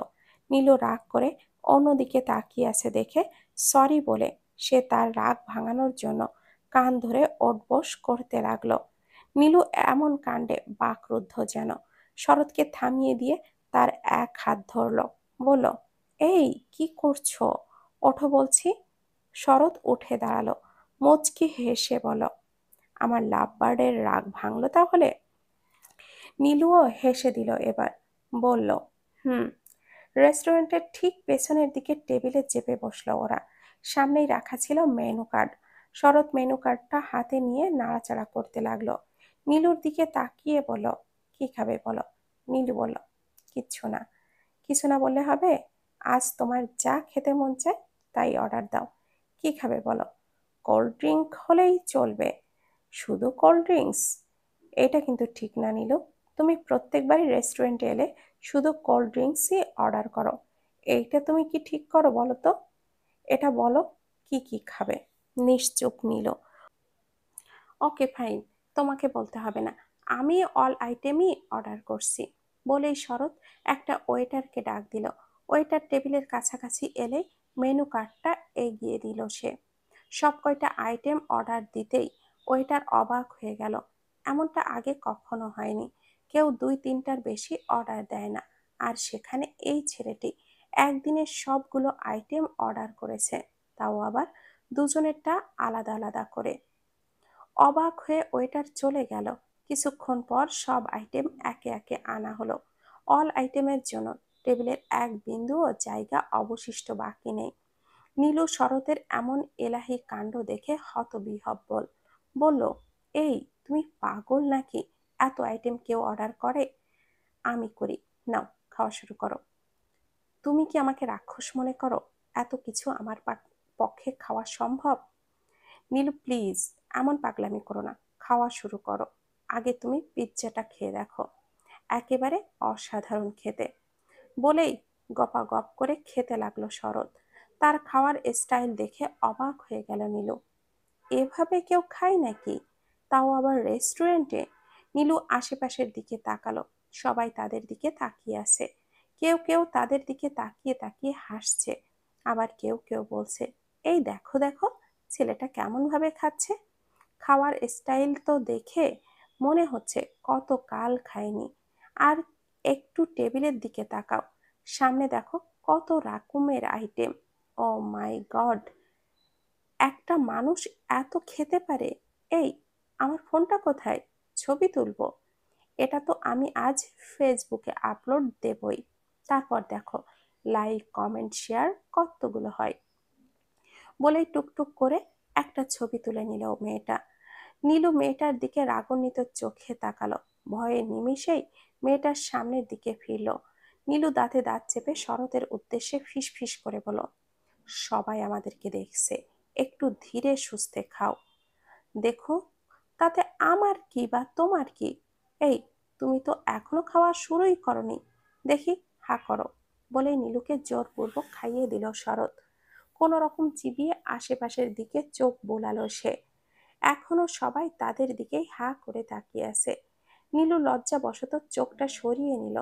বেঁচে থাকলে আর কখনো শরতের সাথে রেস্টুরেন্টে আসবে না সে। আজকে শরতের পাগলামোর জন্য সবার সামনে তাকে ছোট হতে হয়েছে। নীলু দুই হাত দিয়ে মুখ ঢেকে রয়েছে। এদিকে শরতের সবকিছু খেয়ে সাবার করে ফেলেছে। এটা দেখে আশেপাশের সবাই একসাথে হেসে দিল। রাগে নীলুর কান দিয়ে যেন ধোঁয়া বের হচ্ছে। শরৎ বলল, এই যা, তোমার খাবার তো আমি খেয়ে ফেলেছি, এবার? নীলু রাগে ফুঁসতে ফুঁসতে বলল, তুমি কি এখান থেকে যাবা? এত তাড়া কিসের? তুমি না বলেছিলে কোল্ড ড্রিঙ্ক খাবে? অর্ডার দে। এত কিছু খেয়েও কি তোমার মন ভরেনি? আর কত খাবে? কোল্ড ড্রিঙ্ক তুমি তো খাবে বলেছিলে তখন। এখন আমার খাওয়ার ইচ্ছে উবে গিয়েছে। চলো, আগে বিলটা তো দিয়ে নেই। একটা ওয়েটারকে ডেকে বিলের কথা শুনতেই বাকরুদ্ধ হয়ে গেল শরৎ। 5,000 টাকা বিল উঠেছে। এত টাকা কোথায় পাবে সে? শরতের মুখের ভঙ্গি ভাবসাব দেখে টাকার ব্যাপারে বেশ বুঝতে পেরেছে নিল। সে ব্যাগ থেকে টাকাটা বের করে ওয়েটার হাতে ধরিয়ে সরসর পায়ে সেখান থেকে চলে গেল। অপরদিকে পেছনে ফেলে রেখে গেল হতবিহ্বলিত শরৎকে। এত তাড়াতাড়ি উঠছো কেন? আর একটু ঘুমাও, একটু পরেই তো কাজের জন্য দৌড়াদৌড়ি করবে। শরীরটাও তো একটু আরামের প্রয়োজন, তাই না? না হলে তো সুস্থ হবে কিভাবে? হুম, কি হুম? এখন জেগে না থেকে লক্ষ্মী বাবুদের মতো করে ঘুমিয়ে পড়ো দেখি। হুম, ঘুম আসছে না কেন? রাত তো আর কম হয়নি। উপযুক্ত না ঘুমালে সে শরীরটা খারাপ করবে তোমার। রূপার সে কথার উত্তর না দিয়েই একটি আবদার করে বসলো, একটু ছাদে যাবেন আমার সাথে? কেন? রুমে একদমই ভালো লাগছে না। সে কাল থেকেই বিছানায় পড়ে আছি। তাছাড়া আপনি তো আমাকে কাল থেকে বিছানা থেকে এক চুলও নামতে দেননি। সত্যি বলতে, আমার ঘরে বসে থাকতে একটুও ভাল লাগছে না, খুব বোরিং লাগছে, দম বন্ধ হয়ে আসছে। প্লিজ ছাদে চলুন না। আমি কথা দিচ্ছি বেশি সময় থাকবো না ছাদে। আচ্ছা চলো। পূর্ণিমার চাঁদ আকাশে অপার্থিব এবং অদ্ভুত সুন্দর। চাঁদের আলোয় চিকচিক করছে সবকিছু। গাছের পাতায় আলো লেগে ঝিকিমিকি করে উঠেছে। চাঁদের থেকে চোখটা সরিয়ে ধ্রুবের দিকে চোখ রাখল রূপা। চাঁদের হালকা আলোয় মুখটা যেন আরো উজ্জ্বলিত হয়ে উঠেছে। আর রূপার সব থেকে বেশি ভালো লেগেছে ধ্রুবের মায়াবী দুই জোড়া চোখ, যা তাকে ধ্রুবের প্রতি আরো বেশি গ্রাস করতে সক্ষম হয়েছে। একসময় ধ্রুব চাঁদের থেকে চোখটা সরিয়ে তার মায়াবীলতার দিকে চোখ রাখলো। দুজনেই যেন এক মুহূর্তের চাহনির গভীরতা মাপতে ব্যস্ত। এক সময় দুজনের ধ্যান ভাঙলো বৃষ্টির বর্ষণে। ধ্রুব দৃঢ় কণ্ঠে বলল, বৃষ্টির প্রবল বেগ বেড়েছে, এখান থেকে তাড়াতাড়ি চলো, ঠান্ডা লেগে যাবে। হুম, আমি ভিজবো। পাগল নাকি? রাত কয়টা বাজে জানো? 12টা বাজে। আর তুমি এখন পাগলামি করা শুরু করে দিয়েছো। চলো বলছি। আমি যাব না বললাম তো।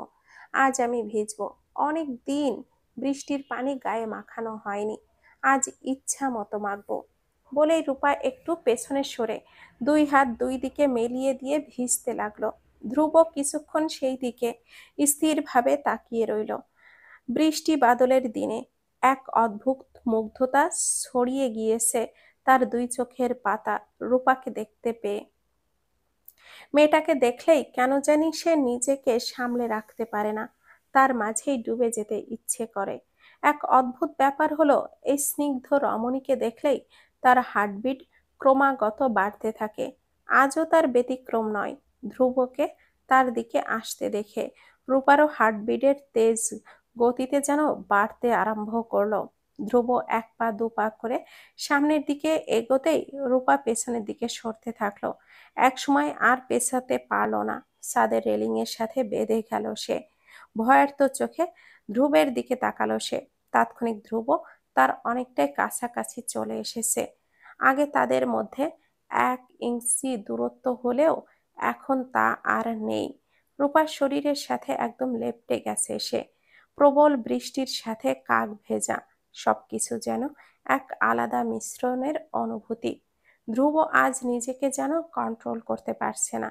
তার রমণীকে এতটা কাছাকাছি পেয়ে সবকিছু ঘোরের মতো লাগছে। রূপারও সেই একই অবস্থা। এই মানুষটা তার এতটা কাছাকাছি আসলে কেন জানি তার বুকের বাঁ পাশে ঢিপ ঢিপ করে হাতুড়ি পেটার শব্দ হতে থাকে। দুই জোড়া চোখ, দুই জোড়া ঠোঁট একে অপরকে অনেকটা কাছাকাছি চলে এসেছে। নিজের অজান্তেই ঠোঁট জোড়া একে অপরকে ছুঁয়ে দিতেই এক ভালোবাসা প্লাবিত হলো এই বৃষ্টি ভরা রাতে। সকালবেলা পার্সেল এসেছে। ধ্রুব দরজাটা খুলে পার্সেলটা হাতে নিল। ঘরে ঢুকে পার্সেলটা খুলেই দেখতে পেল রূপার কালকের রিপোর্টগুলো। ধ্রুব রিপোর্টগুলো একে একে পড়তেই চোখ দুটো বড় বড় হয়ে গেল। হকচকিয়ে রূপাকে ডাক দিল সে।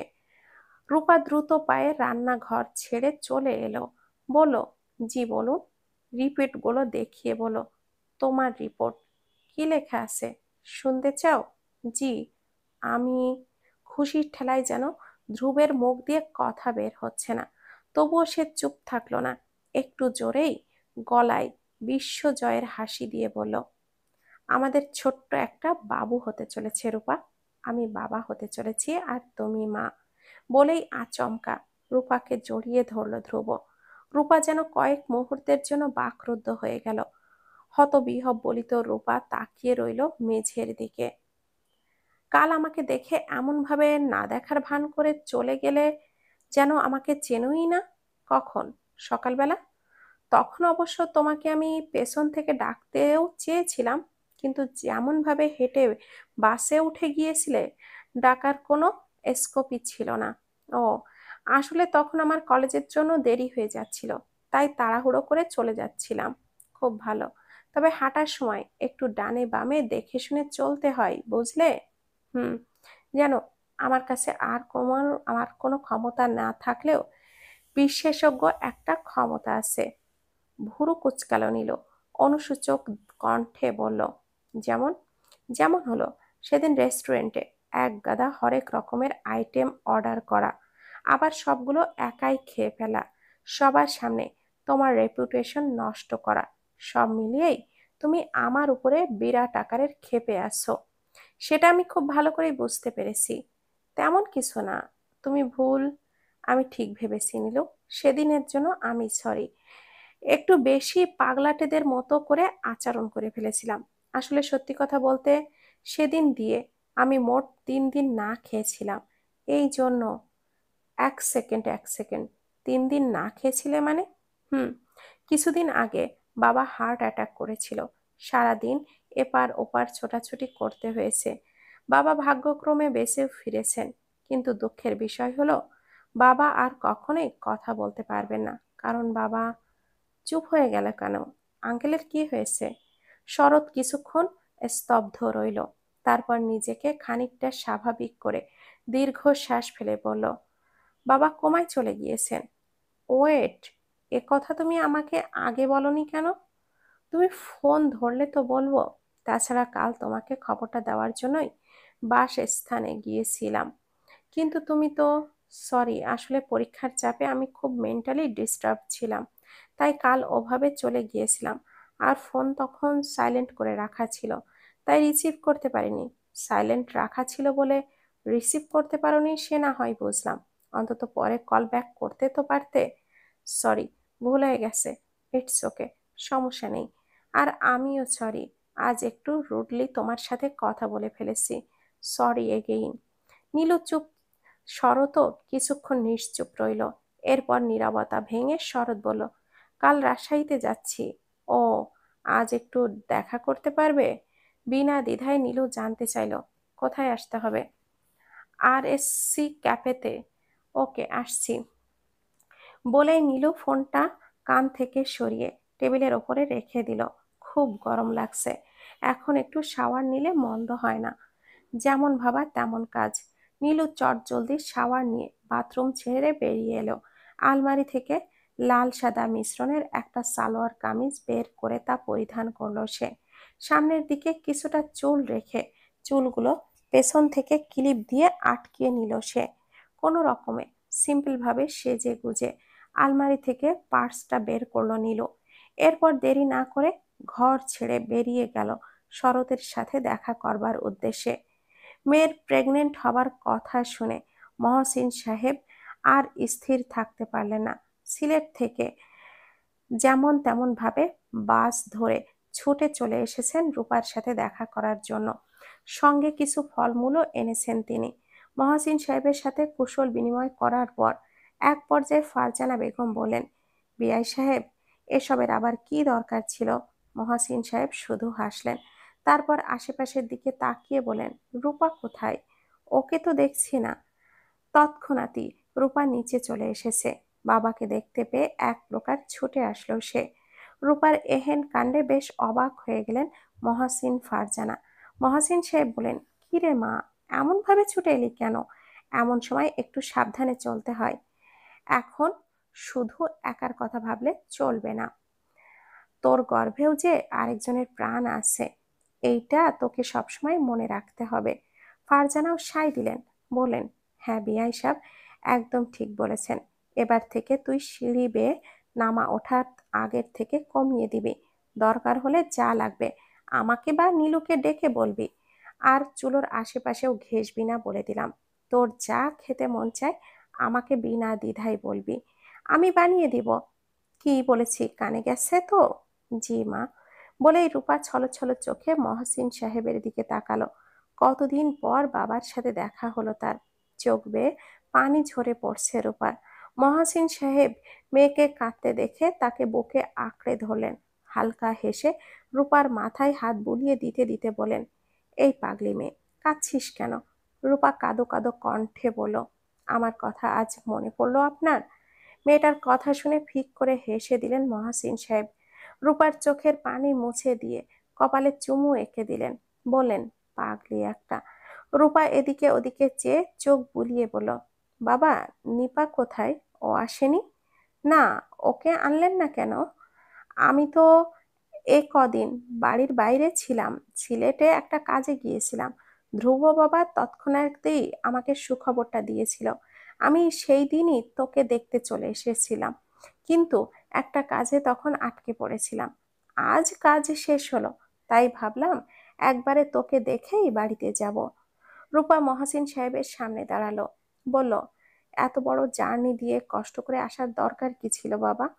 দরকার ছিল রে মা, আমার সেই ছোট্ট পরী মাটা যে মা হতে চলেছে, দেখতে আসবো না? তা কখনো হয় নাকি? বারান্দার রেলিং ঘেঁষে দাঁড়িয়ে আছে রূপা। আকাশে ছড়িয়ে ছিটিয়ে রয়েছে হাজারো নক্ষত্র। তার মাঝখান দিয়েই উঠেছে অর্ধচন্দ্র। হাজারো নক্ষত্রের মাঝে চাঁদের ঠিক পাশেই আছে একটা বড় আকারের তারা।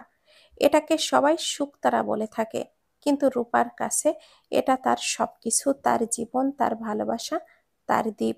অপার্থিব চাঁদের আলোয় চিকমিক করছে রূপার চোখের মণি। আজ বড্ড বেশি মনে পড়ছে দীপকে। 3 বছর আগে ঠিক এই দিনে দীপের সাথে দেখা হয়েছিল তার। কি অদ্ভুত ভাবেই না দীপের সাথে দেখা হয়েছিল রূপার। ভাবতেই শব্দ করে হেসে দিল সে। এই একটা মানুষই যে তাকে কাঁদাতেও পারে, আবার নিমিষেই হাসাতেও পারে। বিস্মিত চোখে শুকতারার দিকে তাকালো রূপা। সে ছলমল চোখে বলে উঠল, আমাকে কাঁদাতে তোমার খুব ভালো লাগে তাই না?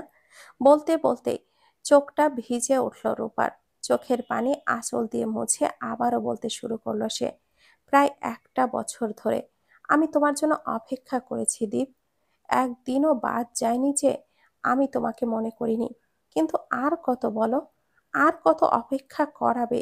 তুমি তো কোথাও নিশ্চিন্তে আনন্দ ভর্তি করছো। একবারও কি আমার কথা মনে পড়ছে না তোমার? হয়তো পড়ছে, হয়তো পড়েনি। এমনটা হতে পারে তুমি নতুন কাউকে পেয়ে আমাকে ভুলে গেছো। এটাই তো স্বাভাবিক। একটা মানুষ 1 বছর ধরে লাপাত্তা, তার মানে আমার ধরে নেওয়া উচিত সে অন্য একটা মেয়ের সাথে। না, আর ভাবতে পারছি না আমি। তবে আজ তোমাকে কিছু কথা জানাতে চাই। আমি তোমাকে সত্যিকারের ভালোবেসেছিলাম দীপ। তোমার প্রতি আমার ভালোবাসার কোনো কমতি ছিল না। বিশ্বাস করো, আমি তোমাকে সত্যিকারের ভালোবেসেছিলাম। কিন্তু আমি আর পারছি না। ধ্রুব নাকি দীপ, এই দোটানা যেন আমাকে প্রতিনিয়ত কুড়ে কুড়ে খাচ্ছিল। কিন্তু বলতে বলতে রূপার পেটের ওপরে একটা হাত রাখলো। বলল, যেদিন আমি জানতে পারি আমি মা হব, সেদিন এক অজানা অনুভূতি আঁকড়ে ধরেছিল আমাকে। মা হবার অনুভূতিটা এতটা মধুময়, আমি কাউকে বলে বোঝাতে পারবো না। অবশ্য প্রথম দিন শুনে আমি ব্যাপারটা হজম করতে পারছিলাম না। খবরটা আমার জন্য সুখবর ছিল নাকি দুঃসংবাদ ছিল, এটা কোনো মতে মাথায় খেলছিল না। তবে পরে যখন আমি টের পেলাম, পেটে ঠিক এভাবেই হাত রাখি, তখন টের পাই এখানটায় কারোর অস্তিত্ব আছে। কেউ এখানটায় চুপটি মেরে ঘুমিয়ে আছে। সে আর কেউ নয়, আমার সবকিছু, আমার সন্তান, আমার ভালোবাসার অস্তিত্ব। একসময় তুমি আমার সবকিছু ছিলে। কিন্তু কিভাবে যেন ধ্রুব তার দিকে আমাকে টনিকের মতো করে টানতে লাগলো, নতুন করে ভালোবাসতে শেখালো। এরা দুজন যে আমার জীবন, আমার সবকিছু। হ্যাঁ, এইটা ঠিক, মানুষটা আমার সাথে অনেক অত্যাচার করেছে, কিন্তু সে তো জেনে শুনে করেনি। তাকে অন্য কেউ ভুলভাল বুঝিয়েছিল বলেই সে এমনটা করেছিল। তাকে নিজের বশে নিয়েছিল। মানুষটা যে তখন নিঃস্ব হয়ে গিয়েছিল তার বাবা ভাইকে হারিয়ে। তার জায়গায় যদি আমিই থাকতাম, ঠিক একই কাজ করতাম। আমি ধ্রুবকে এখনে কোনো দোষ দিব না, কারণ সবকিছু নাটকের গুরু হচ্ছে ওই সৈকত। ওই ধ্রুবের কানটা ভাঙিয়েছে আমার বিরুদ্ধে। আমি ভাবতেও পারছি না যে সেদিনের প্রতিশোধ সে এভাবে নেবে। বলেই থামলো রূপা। কিছুক্ষণ নিশ্চুপ থেকে আবারও বলতে লাগলো, তবে সৈকতকে আমি ছাড়বো না, কোনো মতেই ওকে ছাড়বো না। ওর ভালো মানুষের আড়ালে যে জঘন্যতম রূপটা আছে, তা আমি ধ্রুবের সামনে প্রমাণ করেই ছাড়বো। এটুকু বলে রূপা পেটে হাত বোলাতে লাগলো। বলল, মা, শুনতে পাচ্ছিস? এই যুদ্ধে তুই তোর মায়ের সাথে থাকবি তো? রূপার ফোনে একটা কল এলো তার কলেজ বান্ধবী লিমার থেকে। কলটা রিসিভ করে প্রথমে দুজন কুশল বিনিময় করলো। এরপর যখন সে তার স্বামীর কথা জানতে চায়, তখনই রূপা নিশ্চুপ হয়ে গেল। এরপর লিমা তার কাছ থেকে জোরপূর্বক সবকিছু শুনে নিল। সবকিছু শুনে লিমা বলল, এত অত্যাচারের পরেও তুই ওই পাষাণ ছেলেটার সাথে সংসার করছিস? আমি ভেবেই অবাক হচ্ছি। তোর জায়গায় তো আমি থাকলে কখনোই পারতাম না। রূপা এবার দীর্ঘশ্বাস ছেড়ে বলল, এছাড়া যে আমার আর কোনো উপায় নেই রে। এটা যে আমার নিয়তির লিখন। রূপার এমন এহেন কথা শুনে রেগে গেল লিমা। বলল, এটা কোনো কথা হলো রূপা? ছেলেটা তোকে বিনা কারণে মারধর করে। মারধর বললেও ভুল হবে, ও তোর প্রতি নির্যাতন করে। আমি বলি কি, তুই পুলিশ কেস কর। সমাজে স্ত্রীকে নির্যাতন করা আইনগত অপরাধ। ওরে যত দ্রুত পারিস পুলিশের হাতে ধরিয়ে দে। সে সাথে ওর ডিভোর্সও দিয়ে দিবি। এমন নরপশুদের সঙ্গে ঘর সংসার করাটা বোকামি ছাড়া আর কিছুই না। রূপা চোখ মুখ শক্ত করে বলল, প্লিজ লিমা, এবার থাম। আমার এসব শুনতে একদমই ভালো লাগছে না। কেন রে? আমি ভুল কি বললাম? ছেলেটা অপরাধী। সে তোর ওপরে প্রতিনিয়ত অত্যাচার চালিয়ে যায়। এরপর তুই সবকিছু চুপচাপ মুখ বুজে সহ্য করবি? আর আমি তোর ফ্রেন্ড হয়ে চুপ থাকবো? কখনোই না। তোর কিছু করতে হবে না। যা করার আমিই করব। হুম, তুই এমন কিচ্ছু করবি না। কেন, সমস্যা কি তোর? সারা জীবন কি ওই লোকটার লাথি ঝাঁটা খাওয়ার জন্য পৃথিবীতে এসেছিস? শোন রূপা, আবেগ দিয়ে নয়, বিবেক দিয়ে বোঝার চেষ্টা কর। তুই যথেষ্ট সুন্দরী, তোর জন্য ছেলেরা লাইন দিয়ে অবধি দাঁড়ায়। আর সে কিনা তুই নিয়তির লেখন ভেবে সবকিছু মেনে নিবি? মেয়েদের জীবন কি এতই সস্তা? তোর জায়গায় যদি অন্য কেউ থাকতো, তাহলে এত বেলা প্রতিবাদ করত, তোর মতো সহ্য করতো না। রূপা, তুই আগে আঙ্কেলের নাম্বারটা দে, আমি আঙ্কেলকে ফোন করে সবকিছু জানাবো। তোকে আর ওই লোকটার সাথে আর এক মুহূর্ত থাকতে দেব না আমি। তাড়াতাড়ি গুছিয়ে রেডি হয়ে নে, আমি পুলিশের সঙ্গে করে নিয়ে আসছি। লিমা প্লিজ, এমনটা করিস না। আমার পুরো কথাটা কিন্তু অন্তত শুনবি তো নাকি? কি শুনবো বলতো? আর কিছু শোনার বাকি আছে কি? এমন মানুষ কিভাবে এতটা কঠোর হতে পারে? আমি এটা ভেবে অবাক হচ্ছি যে কেউ ফুটন্ত তেলের ভিতরে হাত চুবিয়ে দিতে পারে। কোনো শত্রু এমনটা করতে পারবে না। আর ধ্রুব, ওকে তো আমি ছাড়বো না। পুলিশের হাতে ওকে ধরিয়ে না দেওয়া পর্যন্ত আমার শান্তি নেই। রাখ, আমি এসে কথা বলছি। রূপা তাড়াহুড়ো করে বলল, শোন শোন প্লিজ, ফোনটা রাখিস না, আমার কথাটা একটু শোন। কি বলবি বল।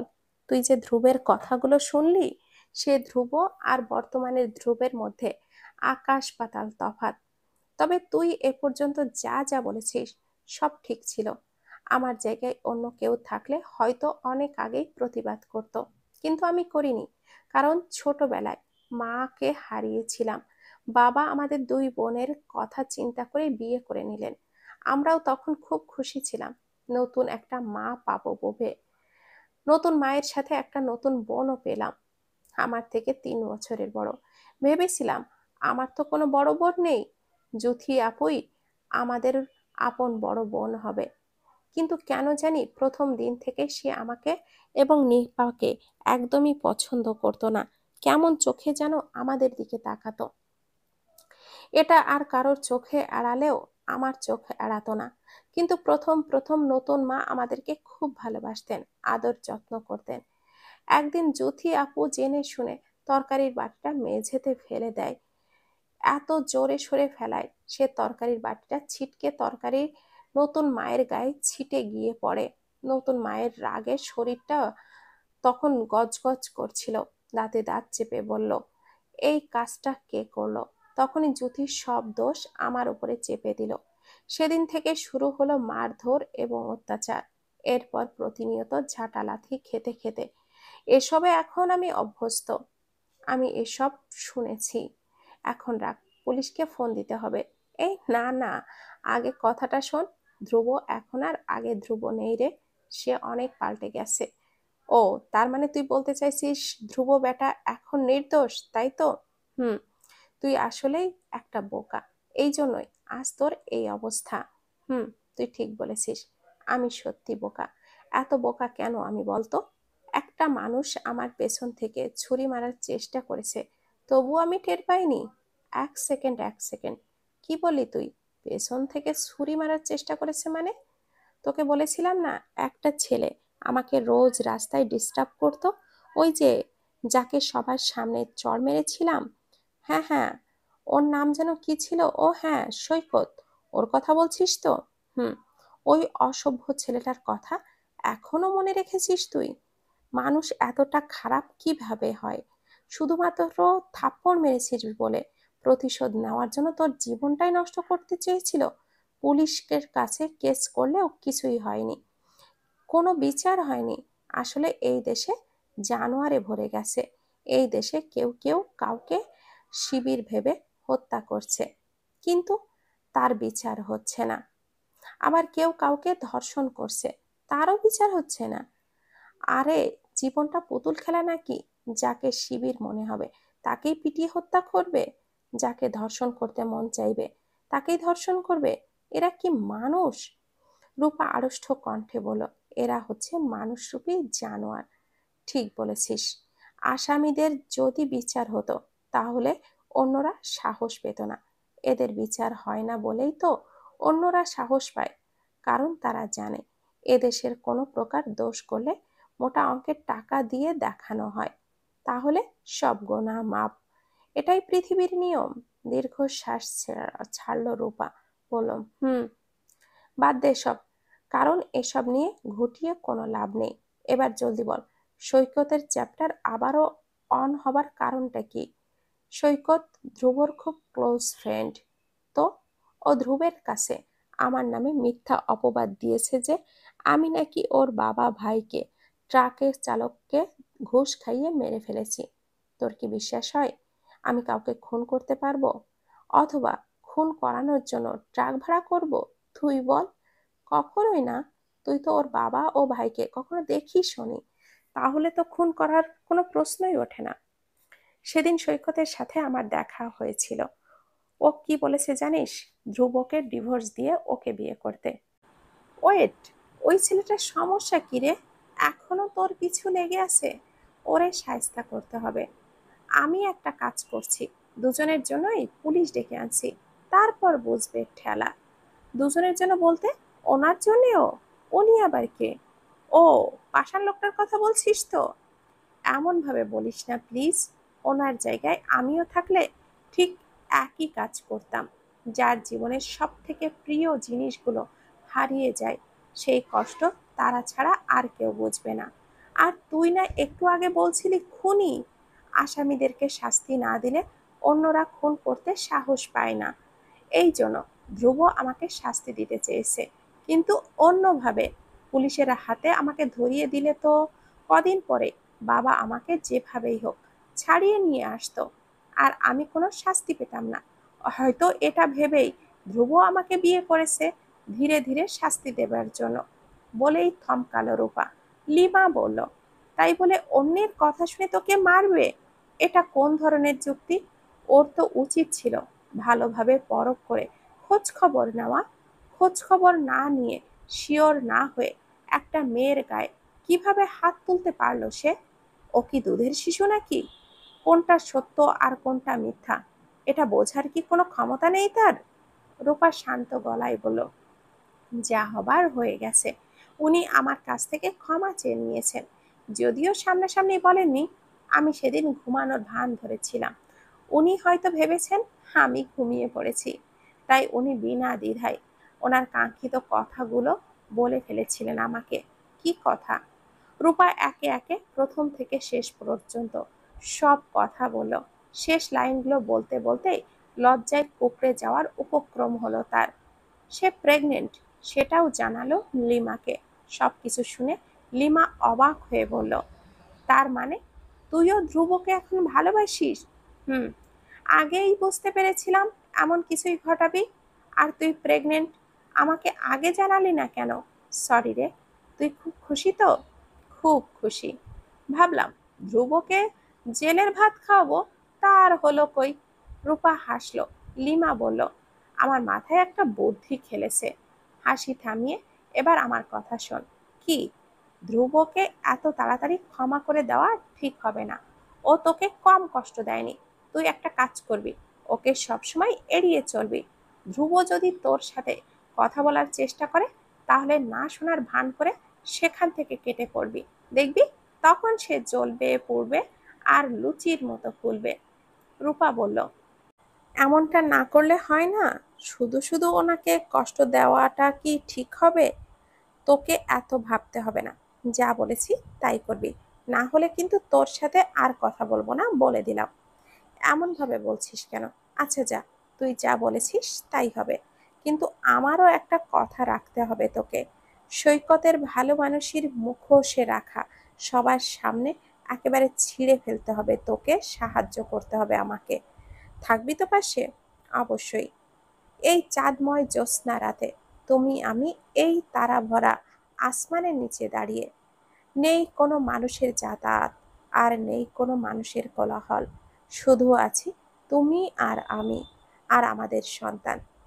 লিমার সাথে কথা শেষ করেই ছাদে এসে দাঁড়িয়েছে রূপা, একান্ত সময় কাটানোর জন্য।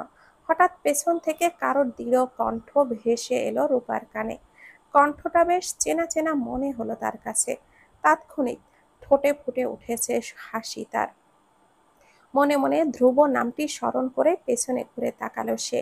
সেই মায়াবী ভরা এক জোড়া চোখ, চোখের মাঝে ডুবে যেতে লাগলো দৃঢ়ভাবে। এই একজোড়া চোখ যেন তাকে টনিকের মতো টানতে থাকে ধ্রুবের দিকে। মাঝে মাঝে তার মনে হয় ধ্রুবের বুকে মাথা পেতে দিতে পারলে জীবনের সব সুখ যেন তাকেই ঘিরে রাখবে। অপরদিকে ধ্রুবরই একই অবস্থা। মাঝে মধ্যে তার মনে হয় এই নেশাগ্রস্ত চোখে নিশ্চয় কোনো জাদুর ছোঁয়া আছে, নইলে কারোর চোখে এমন মায়াবী হয়। আপনি একটি কোকিল কণ্ঠের আওয়াজ কানে পৌঁছাতেই ধ্যান ভেঙে গেল ধ্রুবের। সে কথার উত্তর না দিয়ে সে মুচকি হাসল শুধু। কিছুক্ষণ শীতল চাহনিতে রূপার দিকে তাকিয়ে রইল সে। এরপর ধীর পায়ে এগোতে এগোতে রূপার ঠিক কাছাকাছি গিয়ে দাঁড়ালো ধ্রুব। তখনই তারা একে অপরের চাহনির গভীরতা মাপতে শুরু করে দিয়েছে নিখুঁতভাবে। হালকা বাতাসের মাঝেও রূপার চুলগুলো যেন খেলা করছে, একবার তার চোখ ঢেকে দিচ্ছে, তো একবার কপালের দিকে উপচে পড়ছে। এতে রূপার বেশ বিরক্ত হচ্ছে দেখে ধ্রুব চুলগুলো কপাল থেকে সরিয়ে কানে গুজে দিল। মুগ্ধ দৃষ্টিতে কিছুক্ষণ তাকিয়ে হালকা কেশে ধ্রুব বলে উঠল, এত রাতে একা ছাদে কি করছো? রূপা ধ্রুবের থেকে কিছুটা দূরে সরে ছাদের রেলিং ধরে চাঁদের দিকে নিবিড়ভাবে তাকালো, বলল, চাঁদ দেখছি। চাঁদ? হুম, বেশ তো, আমিও চাঁদ দেখতে এসেছি। জানো, জ্যোৎস্না রাত আমার খুব প্রিয়। আগে যখনই সময় পেতাম ছাদে উঠে আগেই অপার্থিব চাঁদময় জ্যোৎস্না দেখতে আসতাম। এতে আমার মনটাও বেশ ফুরফুরে থাকতো। তবে চাঁদ দেখতে বললে ভুল হবে, কারণ চাঁদ দেখতে আসলে চাঁদের দিকে কখনোই নজর যেত না আমার। ওই যে চাঁদের পাশে শুকতারাটা, ওটা দেখছো না? ওই উজ্জ্বলিত শুকতারার দিকেই বরাবরই নজর যেত, আর চোখটা ভিজে উঠত অনবরত। বলতো কেন? রূপা প্রশ্নসূচক দৃষ্টিতে তাকালো ধ্রুবের দিকে, দৃঢ় কণ্ঠে বলল, কেন? ধ্রুব এবার শীতল দৃষ্টিতে রূপার দিকে তাকিয়ে রইল কিছুক্ষণ, এরপর বলল, আমার বাবা ভাইয়ের জন্য। এ কথা শুনে রূপা অবাক হলো না, কারণ সে সেদিন রাতে ধ্রুবের সব কথা শুনে ফেলেছিল। সেদিন রূপা জেগেছিল, ধ্রুবের সব কথা প্রথম থেকে শেষ পর্যন্ত সে শুনেছে। ধ্রুব যখন কান্না ভেজা কণ্ঠে বলেছিল, এই হাতটা যখন ধরেছি আর ছাড়বো না কখনো। এতদিন তো আমার থেকে কষ্ট পেয়েছো, এবার থেকে শুধু ভালোবাসা পাবে, ভালোবাসা। তখন কথাগুলো শুনে নিজের অজান্তেই চোখটা ঝাপসা হয়ে গিয়েছিল রূপার। সেদিন সবকিছু যেন স্বপ্নের মতো লাগছিল তার কাছে। বিশ্বাসই হচ্ছিল না যে ধ্রুবের মনে তার কোনো অস্তিত্ব আছে। রূপার শুধু মনে হচ্ছিল এটা একটা স্বপ্ন, ঘুম ভাঙলেই সবকিছু ওলট পালট হয়ে যাবে। কিন্তু যখন ধ্রুব তাকে তার বুকের সঙ্গে পরম আয়েসে জাপটে ধরেছিল, তখনই সে বুঝতে পেরেছিল এটা স্বপ্ন না বাস্তব। সে মুহূর্তেই বুকের ভেতরটা যেন কম্পন দিয়ে উঠেছিল তার। ধ্রুব তাকে কারণে অকারণে মারধর করত, যেটা ছিল অন্যায়। রূপা এক মুহূর্তে ভেবে ফেলেছিল যে সে সত্যিটা জানার পর এই সংসারটা ত্যাগ করবে, এমন দূরে চলে যাবে যে তার ছায়াও খুঁজে পাবে না কেউ। এই অন্যায়টা মানা যে বড় দায়। কিন্তু পরক্ষণেই তার মনটা দমে গেল। ধ্রুবের প্রতি আলাদা একটা টান অনুভব করতে লাগলো সে। ধ্রুবকে যে এখন ছাড়বার কথাও চিন্তা করতে পারে না সে। হঠাৎ বলে উঠল, কি ভাবছেন এত? ভাবনার জগৎ ছেড়ে বেরিয়ে এলো রূপা, বলল, কিছু না। ধ্রুব ও বলে রূপার পাশে গিয়ে দাঁড়ালো, বলল, নিজের অজান্তেই তোমাকে অনেক কষ্ট দিয়ে ফেলেছি রূপা, পারলে আমাকে ক্ষমা করে দিও। কথাগুলো বলতে বলতেই রূপার একটা হাত নিজের আয়ত্তে নিয়ে নিল সে। শীতল চাহনিতে কিছুক্ষণ তাকিয়ে রইল ওরা। পরেক্ষণে রূপার লিমার কথাগুলো মনে পড়তেই চট জলদি হাতটা সরিয়ে নিল রূপা। ছাদ থেকে নিচে নামার জন্য পা বাড়াতেই পেছন থেকে ধ্রুব তার কাঙ্ক্ষিত কথাটি শুনতে পেল এক নিঃশ্বাসে, পেছনের সবকিছু ভুলে আমরা সামনের দিকে এগোলে কেমন হয়? আমি জানি তুমি আমাকে পছন্দ করো না, দায়ে পড়ে বিয়েটা করেছো। এরপরই তো প্রতিনিয়ত আমার থেকে কষ্ট ছাড়া আর কিছুই পাওনি। সবকিছু ভুলে কি আমাকে একটিবার সুযোগ দেওয়া যায় না? আমি কথা দিচ্ছি, আমার থেকে যতটা না তুমি কষ্ট পেয়েছো তার থেকে বেশি কিছু পাবে আমার থেকে। সেটা কি জানো? বলতে বলতে ধ্রুব রূপার সামনে হাঁটু গেড়ে বসে পড়ল। একটা হাত সামনের দিকে বাড়িয়ে দিয়ে বলল, কখন এবং কিভাবে বলতে পারবো না, কিন্তু নিজের অজান্তেই তোমাকে ভালোবেসে ফেলেছি রূপা। সবকিছু ভুলে আমাকে তোমার মনে একটিবারের জন্য জায়গা দিবে? বলো দিবে? রূপা পাথর হয়ে গেছে। হ্যাঁ না কিছুই বলল না সে। মন চাচ্ছে হ্যাঁ সূচক বাক্যটি বলতে, কিন্তু ওই যে লিমাকে কথা দিয়ে ফেলেছে সে, এমন একটা দিনেও সম্মুখীন হতে হবে ভাবতে পারেনি রূপা। এখন কি করবে সে? প্লিজ কিছু তো বলো। রূপা কিছুই বলল না। এখানে আর এক মুহূর্ত দাঁড়ানো তার পক্ষে অসম্ভব। সে আর না দাঁড়িয়ে এক দৌড়ে নিচে চলে গেল। অপরদিকে আহত চোখে রূপার যাওয়ার প্রাণে তাকিয়ে রইল ধ্রুব। রূপার কাছ থেকে কি সে কখনোই ক্ষমা পাবে না?